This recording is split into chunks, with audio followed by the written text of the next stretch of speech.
Aleluia. Hebreus, capítulo de número 9. Aleluia. O versículo de número 22, ele vai falar sobre a importância Aleluia. do sangue no plano da salvação. Viu, amiga? Ela veio hoje. Todos acharam? Alma de Deus, Ela tá me trocando. antes de Tiago, Tá sim. depois de Lemon. Tá trocando não? Capítulo 9, a gente vai ler o versículo 22, depois eu vou pedir os irmãos para me ajudarem, então, quando eu precisar de uma aceitação bíblica, eu vou pedir o irmão para fazer para mim. Ok? Foi, garoto. Podemos então a leitura? Nos diz assim a Santa Palavra. E quase todas as coisas, segundo a lei, se purifica com sangue, e sem derramamento de sangue não há remissão. Esse é o versículo básico, os irmãos podem sentar. Gostaria que os irmãos entendessem que o sangue de Jesus, ele nos purifica de todo pecado, e que nós devemos entender a importância do sangue no plano da salvação. Desde quando os nossos filhos pais pecavam lá no jardim do Éden, e eles tentaram, depois do pecado, que descobriram que estavam nus, aí tentaram um arranjo, fazendo com folhas, aventais de folhas, para poder cobrir o deles. Quando Deus se apresentou a eles, repreendeu e tirou aquelas folhas e matou o cordeiro e fez túnicas. Então houve um derramamento de sangue. Aquele animal derramou sangue, embora a Bíblia não escreve isso, fala só que Deus fez túnica para substituir a roupa, o avental que Adão havia feito de folhas. É preciso entender o seguinte: a nossa vestimenta, ela é citada por Deus. Quem nos veste espiritualmente é Deus. Aquele cordeiro já falava acerca de Jesus. Já foi uma morte substituta. Jesus, ele morreu na cruz do Calvário. A morte de Jesus na cruz não foi nada mais, nada menos do que uma morte de carne, isso é substituta. Jesus morreu em nosso lugar. Porque Jesus disse João Batista, no capítulo, nós encontramos escrito em João, capítulo 1, versículo 29. Ele é o Cordeiro de Deus que tira o pecado do mundo. João Batista apresentou aos seus discípulos, quando Jesus começou o seu ministério, Jesus ia se aproximando de onde João Batista estava, e João Batista aponta para o seu discípulo e diz: eis o Cordeiro de Deus que tira o pecado do mundo. Mas é interessante que saibamos o seguinte: Jesus, ele não só era o cordeiro, aquele que estava morrendo para derramar o sangue remidor, mas ele também é o sacerdote, o próprio sacrifício. Nós temos um sacerdote completo.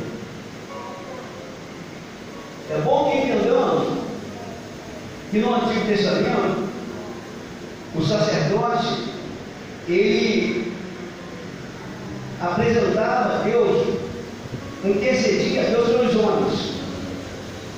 E era necessário que o sumo sacerdote, uma vez por ano, entrasse no Santo dos Santos com sangue.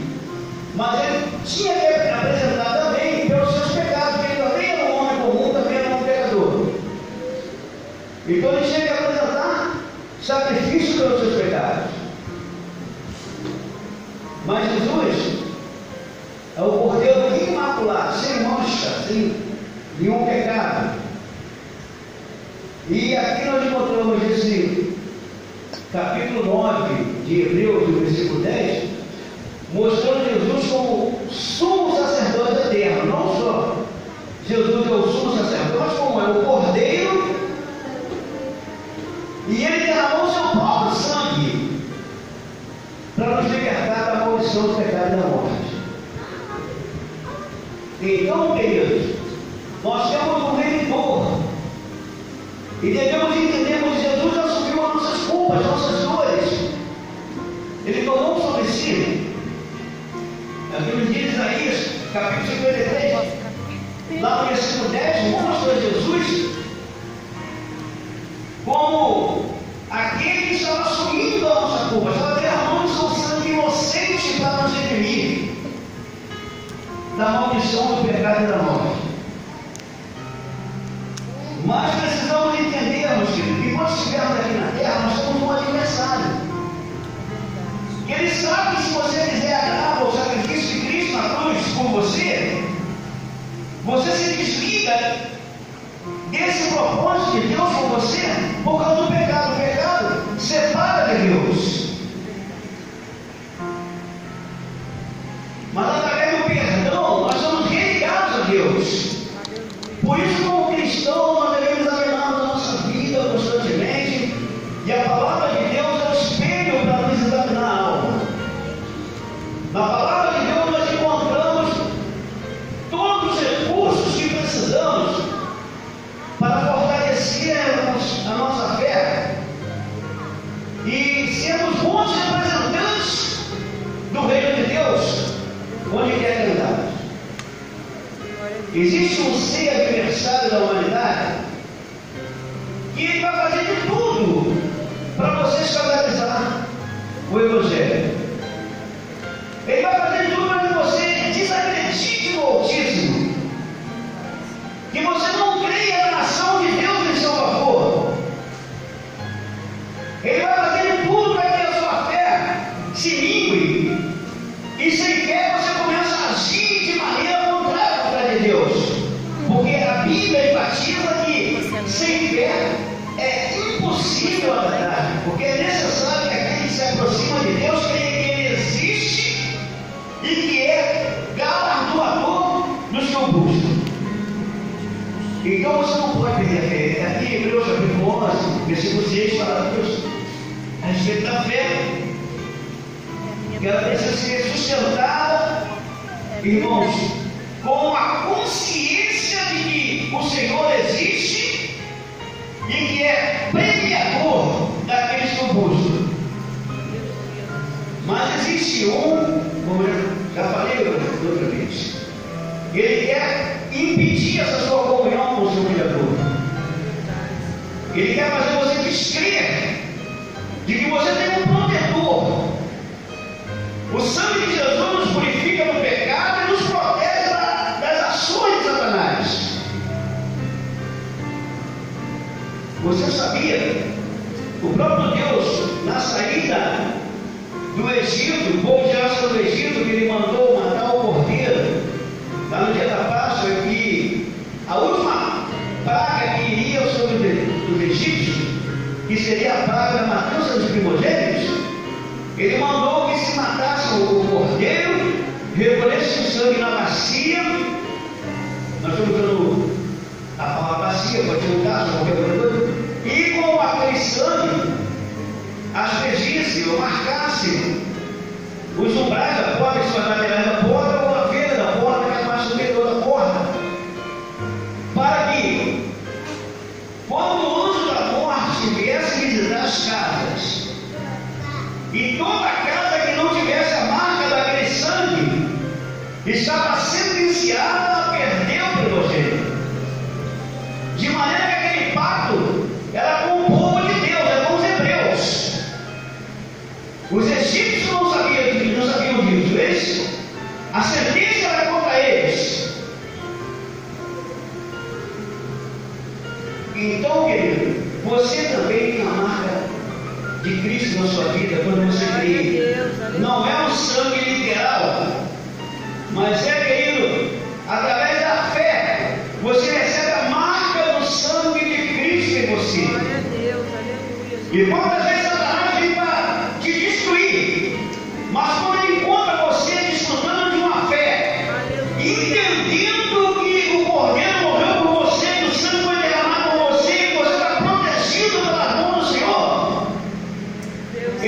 existe Aleluia, o glória a poder do sangue de Jesus. Deus. Aleluia, glória a Deus. Então há uma necessidade de que busquemos constantemente renovar nossas forças através da fé no sacrifício de Jesus. Jesus não morreu em vão.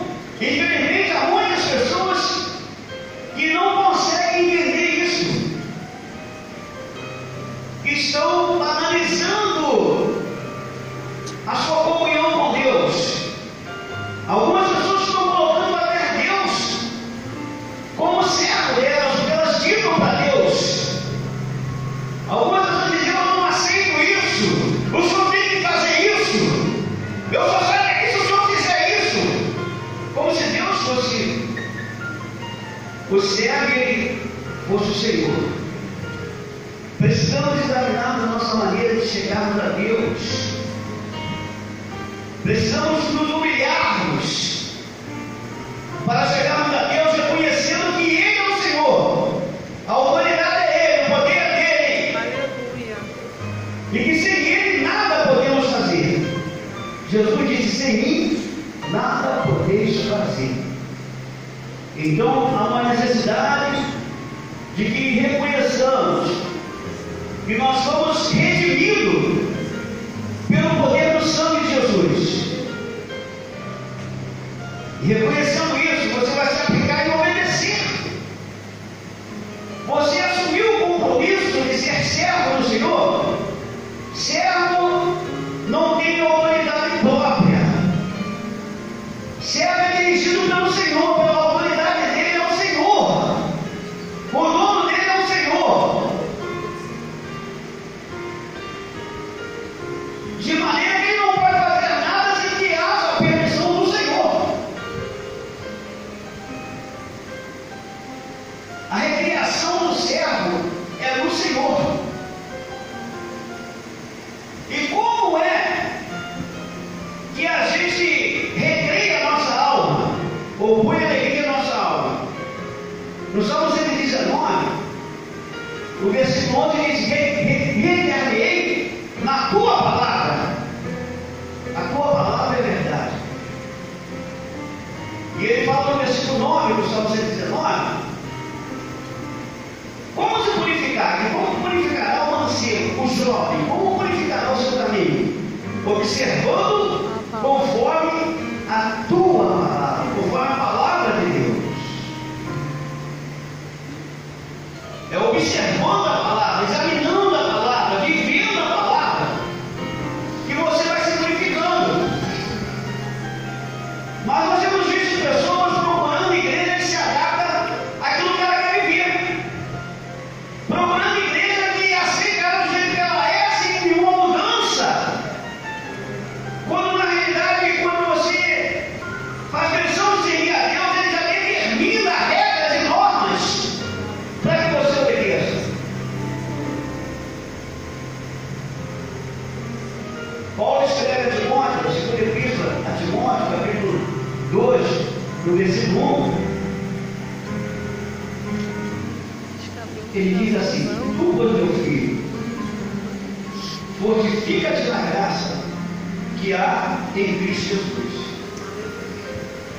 Se você está desanimado, fraco,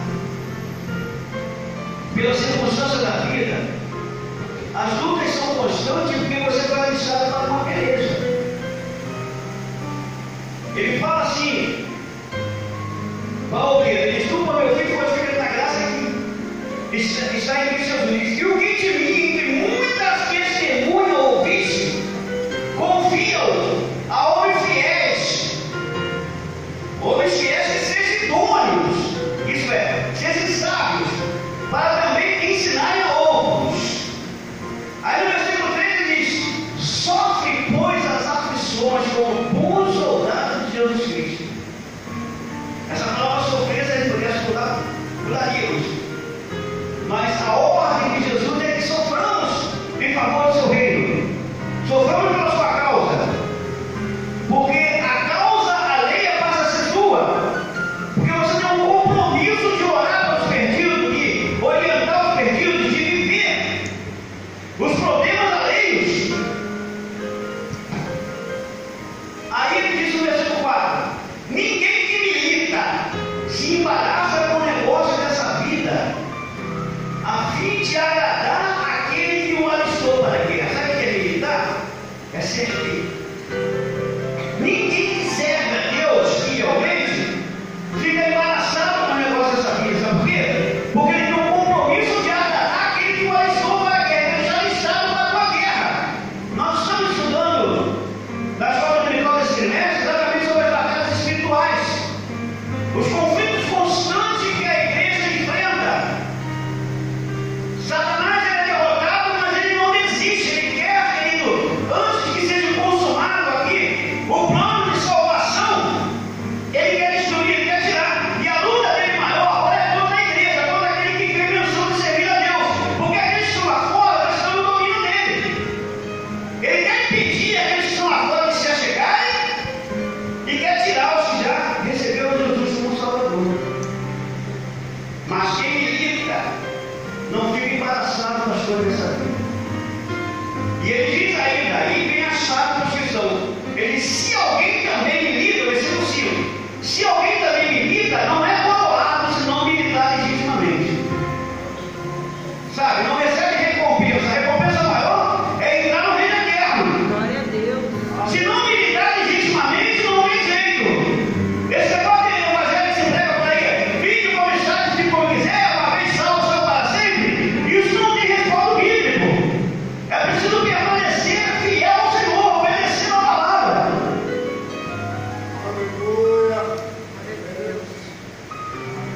Então, querido, há um preço forte dessa batalha, mas haverá uma recompensa. Aleluia, Jesus. Deus, ele deu seu servo, mas ele não deixa nenhum dos servos em prejuízo. Todos os servos do Senhor são bem tratados, têm provisão na hora certa. Nós vemos lá na palavra do filho pródigo, que ele abandonou a casa do pai e se distanciou, mas depois que ele gastou tudo que ele tinha recebido como herança, ele começou a sentir saudade da casa do pai. Sabe por quê? Na casa do pai ele disse: quantos trabalhadores do meu pai têm abundância de pão e eu aqui para dentro dessa cidade? Isso é, você tem todas as provisões necessárias. Talvez você não terá tudo o que você quer, mas tudo que você precisa, Deus te dará. Talvez você não esteja preparado para receber determinada bênção, e você continua insistindo diante de Deus, querendo, Deus trava. Sabe por quê? Porque você não se preparou para receber. Mas se isso o nome de Deus for glorificado, ele vai se conceder no momento certo. Mas primeiro, ele quer que você se prepare. Não existe atirador de elite que não saiba manipular uma arma. Não existe escudeiro que não saiba manipular o escudo. Então tem que haver um preparo. Há uma necessidade de preparo.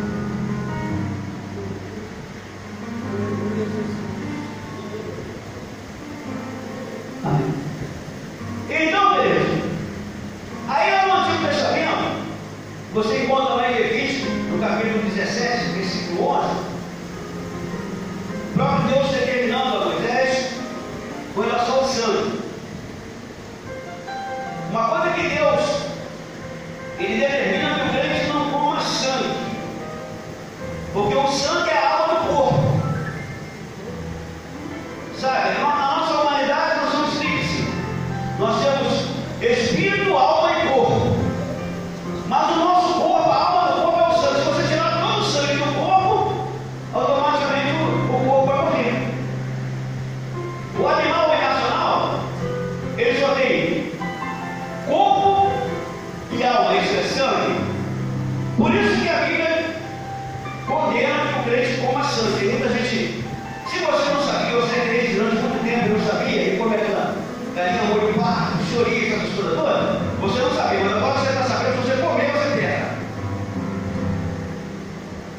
sabia. Ele disse que não deve impor o tempo da ignorância.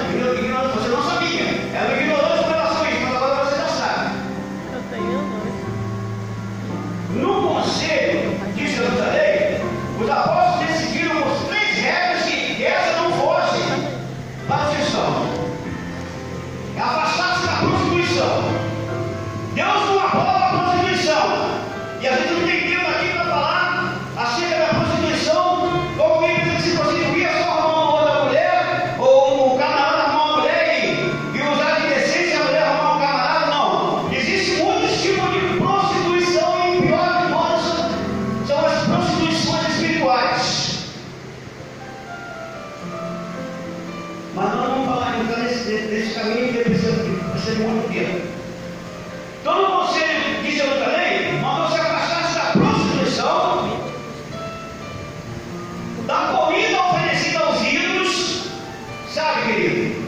E às vezes a gente, quando chega no período de santo aí, né? O crente vai nessas festas bacanas e lá ele come cocada, né? As festas do meio do ano, está chegando a festa do meio do ano. Aí ele cai dentro da cocada, compra, gasta o dinheiro dele com coisa que a Bíblia condena. Ele não deve, tudo aquilo que é levado para aquelas festas são oferecido aos ídolos. Chega em setembro, come caminhão. Aí o crente está na necessidade de vai dando roupa. A roupa foi consagrada para a forma da leão.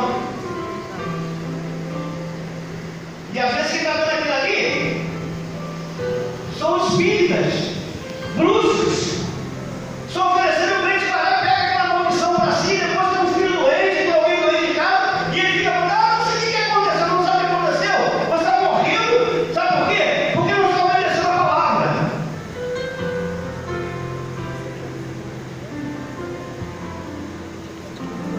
Aí ele mandou se afastar, irmãos, da prostituição, 3 coisas principais. Depois uma série de regras, mas as 3 coisas principais que o crente deve fugir é do sangue. Aí a Bíblia recomenda que você não pergunte, né? Porque você vai comprar uma só, chega lá, você compra, não perguntar como morreu. Vamos matar essa vaca. Torcer as pessoas já não. Normalmente a carne da nossa tem um processo que vai sangrar. Mas em casa, quando você mata a galinha, a gente torce o pescoço da galinha, mas não arranca o sangue. É errado, porque você não vai para carne e come carne com sangue. A gente chupa aquele docinho da galinha, aquilo é sangue queimado, porque sangue queimado por dentro, você chupa aquilo ali.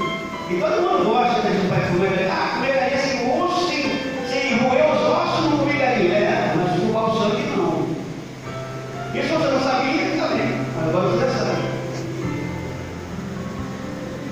Então, querido, a gente precisa entender que tem coisas que Deus não vai fugir, são princípios que Deus não vai fugir para te agradar. Está registrado, sentenciado. Se você fizer, você pode gostar até muito. E alguém vai saber de você e não vai nem se incomodar com isso, mas é pecado fazer. Se prostituir, idolatria. Se as coisas oferecidas aos ídolos, Deus condena, imagine você se curvar Jesus com ídolo. Mas tem gente que está fazendo os ídolos na igreja, né? É o pastor que idolatra o pastor, idolatra o pregador, idolatra o cantor. Ó, querido, tenha cuidado disso para não se atrapalhar. É aquela vovó coruja que idolatra o neto, sabe? Deixa de vir para a nossa casa, está tomando conta de neto. Deixa o neto para a igreja. Não é pecado fazer, deixa ele chorar na igreja. Pelo menos ele vai crescendo, sendo instruído. Infelizmente, muita gente na igreja é assim, irmão. Só misericórdia.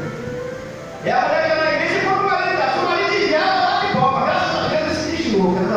Ela está desviada primeiro. Está vindo com ele, mas vai se desviar. Só misericórdia.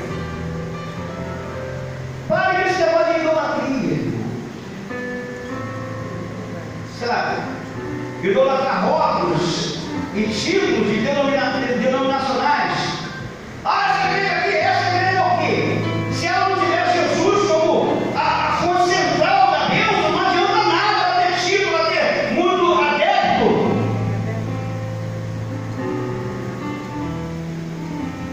Nosso compromisso é com a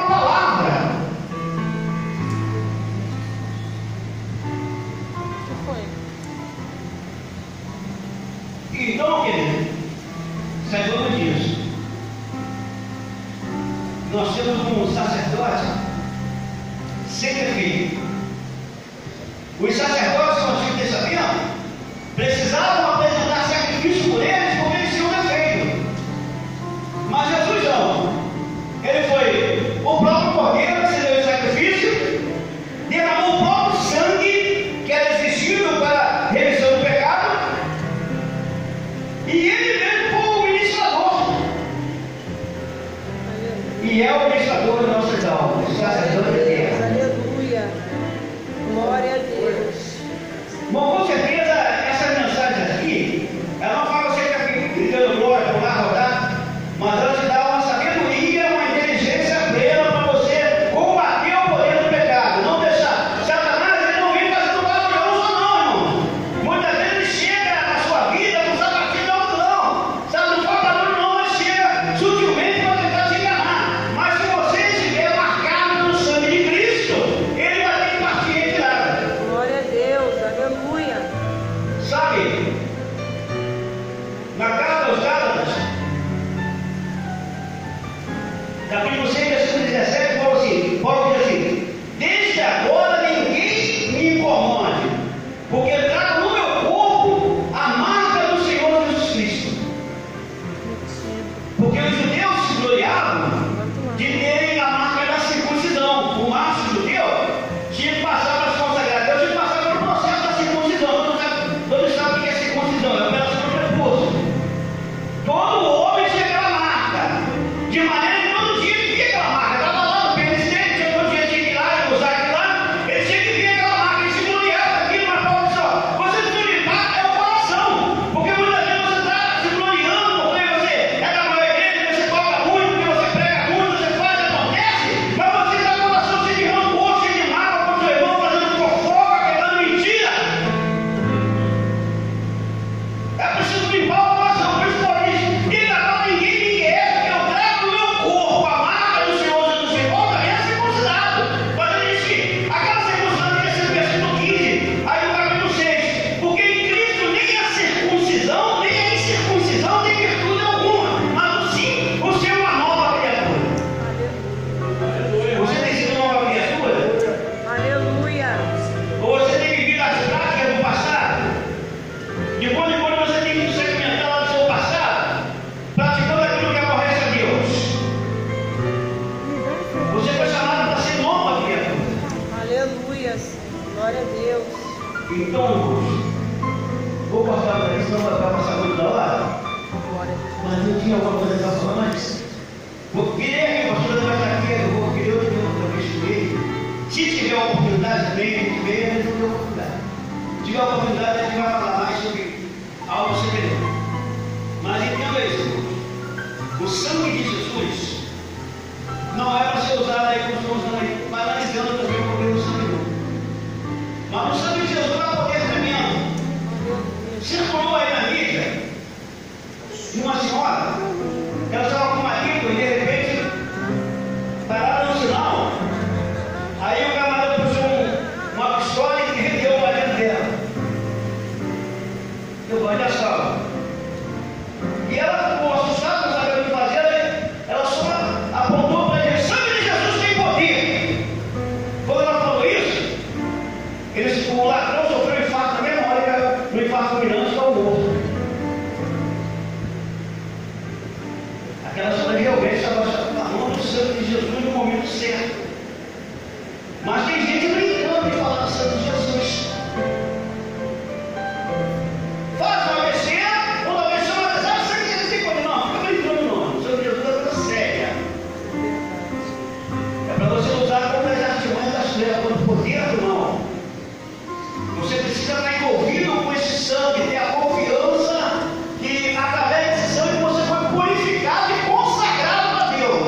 da misericórdia. Dá vontade de falar, mas aí vamos deixar para outra vez. Deus abençoe. Querido, quero agradecer a oportunidade que me deram para falar, porque alguns lugares as pessoas que me conhecem, eles sabem que eu não vou ficar aqui abafando ninguém, amassageando o ego de ninguém. Meu negócio é um compromisso com a palavra, então eu vou pregar a palavra. Amém? Deus abençoe, em nome de Jesus, que o Espírito Santo possa esclarecer na mente de cada um essa palavra. Amém? Amém. Amém, meu pastor.